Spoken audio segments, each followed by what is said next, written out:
में commercial break. उसके बाद जिक्र करते हैं एक तारीखी इब्तिदा हो रही है। बिल आखिर मुस्लिम लीग नून की हुकूमत है। FBR को हुक्म दिया गया है कि रिटेल सेक्टर और दूसरे वो तमाम सेक्टर्स जो कि अभी टैक्स नेट में नहीं हैं उनको टैक्स नेट में लाया जाए और इसके लिए बाकायदा अहकामात और SRO जारी कर दिए गए हैं।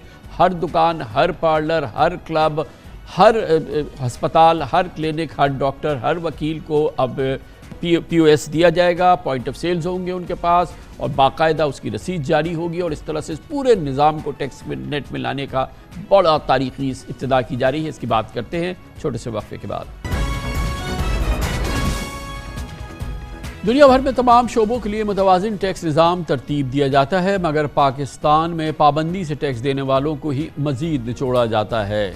कई बरसों टाल मटोल के बाद अब बिल आखिर FBR ने रिटेलर्स और होल सेलर्स को टैक्स नेट में लाने के लिए लाजमी रजिस्ट्रेशन स्कीम मुतारिफ करा दी है, जिसके तहत ताजरों से इनकम टैक्स दुकान के सालाना किराए के हिसाब से वसूल किया जाएगा, जिसका तयन दुकान की मार्केट वैल्यू के 10% के बराबर होगी। इब्तदाई तौर पर कराची, लाहौर, इस्लामाबाद, रावलपिंडी, कोयटा और पेशावर में दुकानदारों की ताजिर दोस्त ऐप के ज़रिए इनकम टैक्स रजिस्ट्रेशन की जाएगी। तमाम स्टोर्स, दुकानें, वेयर हाउसेज और कारोबारी दफातर रजिस्ट्रेशन कराने के पाबंद होंगे। मुजव्वज़ा स्कीम का इतलाक़ 1 अप्रैल से होगा, ताहम टैक्स वसूली 15 जुलाई से शुरू होगी।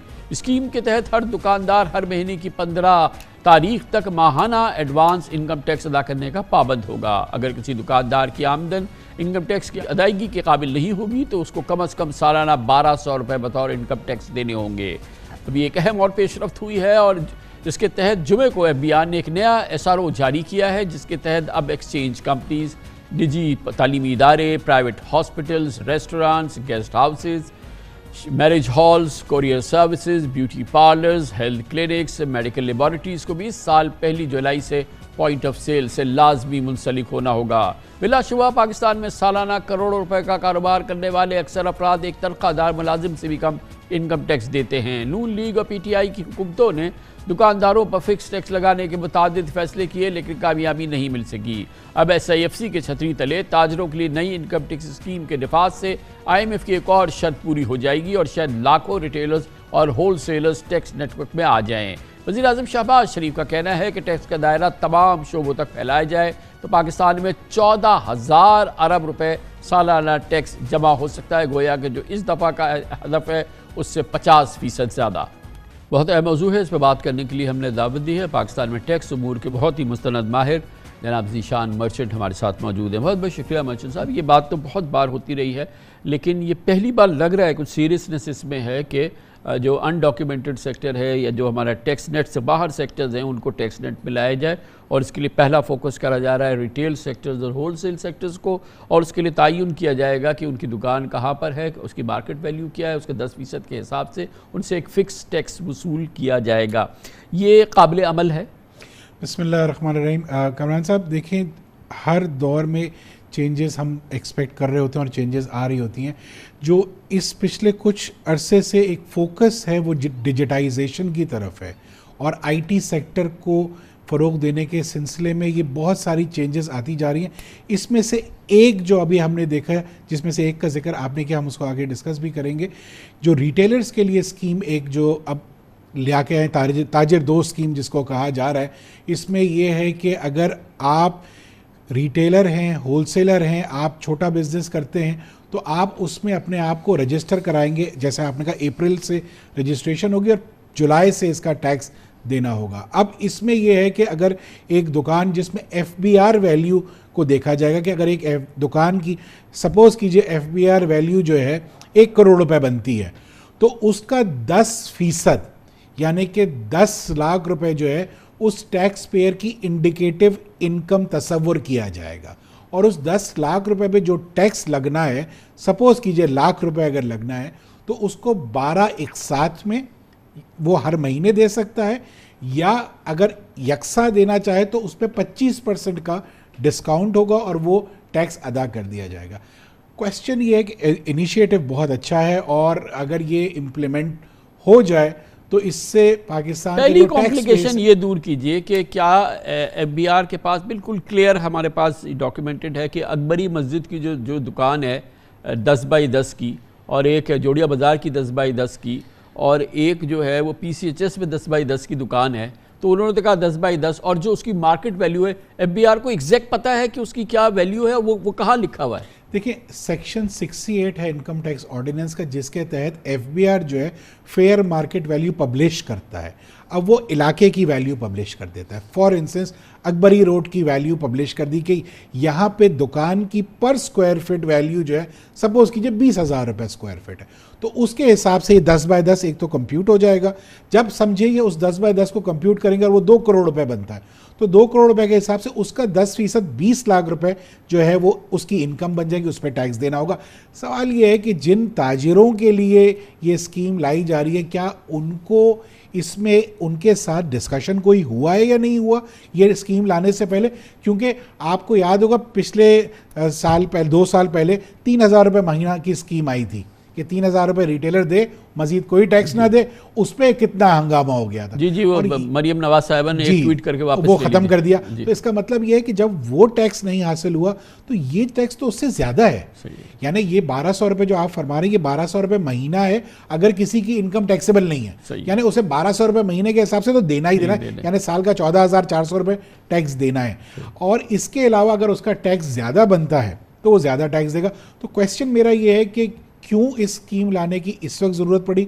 ये अगर जैसे आपने फरमाया कि अगर FBR के पास डेटा है ऑलरेडी तो उनको तो वैसे ही रजिस्टर हो जाना चाहिए। हाँ, मतलब मैं ये जानना चाह रहा हूँ कि अगर ये डेटा है कि ये दुकान जो है इसकी मार्केट वैल्यू जो है वो अकबरी मंडी की ये दुकान जो है इसकी मार्केट वैल्यू जो है ये 10 करोड़ रुपए है, तो FBR उस 10 करोड़ को देख रहा था बैठा हुआ, तो उस पर वो क्या कर रहा था? इन्फोर्समेंट सबसे बड़ा मसला हमारा पाकिस्तान का जो इस वक्त टैक्स बेस ना बढ़ने का मसला है, हम इन्फोर्स नहीं करा पाते।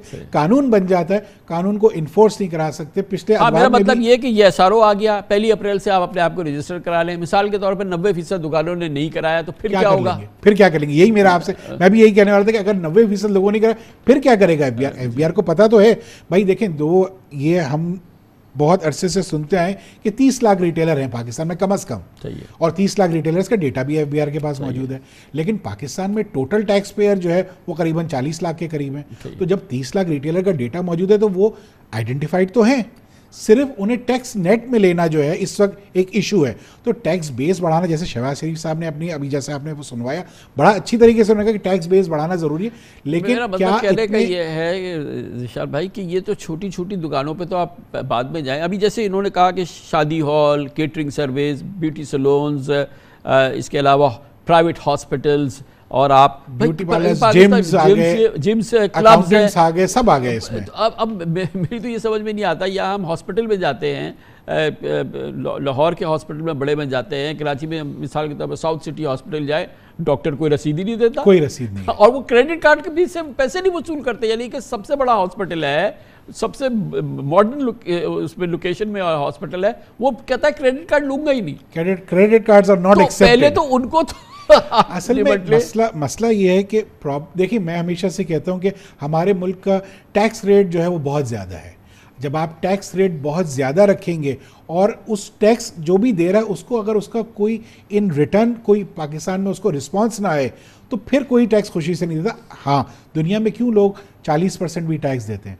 उनको सोशल सिक्योरिटी के तहत उनको हॉस्पिटलाइजेशन, उनको बेसिक एजुकेशन, उनको इंफ्रास्ट्रक्चर सब फ्री मिलता है। अभी आप देखें, इसमें इन्होंने किया ये है कि 25 को ये ऐलान किया है, 1 तारीख से शुरू होना है।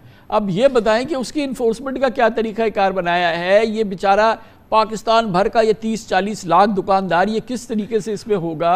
जो पहली बार जिंदगी में ये काम करने जा रहा है तो उसके लिए कैसे करेंगे? नहीं कोई करेगा तो क्या करेंगे 15 जुलाई? या ये सिर्फ एक दिखावा है जो कि IMF के लिए कर दिया गया? असल में इस वक्त तो ये वजह नहीं कि इसकी टैक्स कंप्यूटेशन कैसे होनी है। इस वक्त तो जो स्टेक होल्डर है उसके साथ डिस्कशन भी नहीं हुए। यकीनन जो आप बात कर रहे हैं कि ये IMF की चूंकि एक कंडीशन थी तो वो इम्प्लीमेंट करी जा रही है, लेकिन मैं ये समझता हूँ कि ये प्रैक्टिकली पॉसिबल मेरे ख्याल से नहीं होगी। उसकी वजह बड़ी साफ है कि जो ताजिर महीने का 3,000 रुपये नहीं दे रहा, आप उससे ये एक्सपेक्ट कर रहे हैं कि वो महीने का 10,000 या 12,000 रुपये इंडिकेटिव इनकम पे देगा, ये मुमकिन नहीं है। मेरे ख्याल से इस स्कीम को सबसे पहले स्टेक होल्डर्स के साथ डिस्कस होना ज़रूरी है। फिर इम्प्लीमेंट करना चाहिए। इसी के साथ साथ जो पीओएस लगाने की बात जैसे आपने की अपने उसमें इंट्रो में, ये पीओएस लग ही नहीं सकता चूंकि अभी तक तो वो लोग टैक्स नेट में ही नहीं है। आपका सर्विस सेक्टर में बहुत सारे ऐसे, अच्छा, इसके लिए आपको बुनियादी चीजें चाहिए या बुनियादी लाइसेंस इंटीग्रेटर होगा। लाइसेंस इंटीग्रेटर को अब इन्होंने वजह किया है। अब वो लाइसेंस इंटीग्रेटर जब तक एफबीआर उनको लाइसेंस नहीं देगा वो इंटीग्रेट नहीं हो सकता। एफबीआर पहले ये जवाब बताया कि क्या उसने 40 लाख दुकानों को ट्रेड लाइसेंस दिया है? वही यही तो सारे इश्यूज हैं कि अभी तक तो वो इंटीग्रेट कह रहे हैं कि इंटीग्रेट हो जाओ। कैसे इंटीग्रेट हो जाए? खुद इंटीग्रेट हो जाओ। जब तक वो लाइसेंस इंटीग्रेटर नहीं आएगा तब तक आप खुद इंटीग्रेट होके डेटा भरें, फिर वो लाइसेंस इंटीग्रेटर के थ्रू डेटा जाएगा। मैं ये समझता हूं कि ये इसको आसान करना चाहिए। टैक्स पेयर्स की ज़िंदगी को जितना आसान किया जाएगा, टैक्स रेवेन्यू उतना आसानी से जो है हासिल किया जाएगा। जितना आप निज़ाम को मुश्किल बनाएंगे, जितना उसमें पेचीदगियाँ डालेंगे, उसमें ज़्यादा से ज़्यादा वो लोग फ़ायदा उठाएंगे जो इस लॉ को समझते हैं, यानी अकाउंटेंट्स या टैक्स कंसल्टेंट्स, मेरे जैसे टैक्स कंसल्टेंट्स उसमें वही फ़ायदा उठा जाएंगे। एक ताजिर को तो ये रूल नहीं पता एफबीआर का कि एफबीआर की वैल्यू कैसे निकाली जाएगी। आपने तो ये रूल भी अंग्रेजी में बनाया, उसे उर्दू में तो पब्लिश कर दीजिए, उसको कुछ बता तो दीजिए कि भाई ये वैल्यू ऐसे वर्कआउट होगी, ये तुम्हें टैक्स ऐसे जमा कराना है, ये फलानी बैंक में तुम जमा करा सकते हो या इस ऑनलाइन ऐप के थ्रू जमा करा सकते हो। अभी तो आपको इन्हें समझाना है। चाहिए जाएगा कि हम समझाएं, हमने 1 अप्रैल से इसको लॉन्च कर दिया है। तो ये मेरे ख्याल से मुझे नहीं समझता कि मेथड इन मैडनेस ये चलेगा या नहीं चलेगा। मैं ये समझता हूँ फिर से एक दफ़ा इसको दोबारा से रिविजिट किया जाएगा, हर स्कीम की तरह रिटेलर्स की स्कीम को फिर वाज़ा किया जाएगा। जान के फिर ऐसा होता है ना, देखिए मेरा सवाल ये है कि आज जो एफबीआर ने हुक्मनामा निकाला है, 25 मार्च 2024 का इंतज़ार किया जा रहा था। ये 25 मार्च 1960 को क्यों नहीं निकाला गया, या 25 मार्च 1990 को, 1995 को, 2000 में क्यों नहीं निकाला गया? अब निकाला गया, 5 दिन में शुरू हो गई स्कीम, वो जिसमें कि अभी कुछ भी नहीं है, और कहा कि 5 दिन 25 को निकाला, पहली से शुरू है, और ना कोई किसी की रजिस्ट्रेशन है, ना कोई निज़ाम है, ना अवेयरनेस कैंपेन है, ना उन तक पहुंचने का तरीका है, ना इन्फोर्समेंट का तरीकाकार है, ना उनको कोई कैंपेन है जिससे के जरिए उनको अवेयर किया जाए। कामरान साहब, इस मुल्क का अलमिया ये है कि यहाँ तनख्वाहदार तबका जो है 270 अरब रुपए टैक्स देता है, और रिटेलर 11-12 अरब रुपए टैक्स देता है, और एक्सपोर्टर 85 अरब रुपए टैक्स देता है। तो हमारा तो टैक्स ही सारा तनख्वाह से वसूल, तनख्वाहदार तबके से वसूल किया जा रहा है। जब तक इस शिफ्ट को चेंज नहीं किया जाएगा, देखिए रिटेलर एक आम दुकानदार, एक तनख्वाहदार, एक आम तनख्वाहदार आदमी से ज्यादा कमाता है, उसको टैक्स में ज्यादा कंट्रीब्यूट करना चाहिए।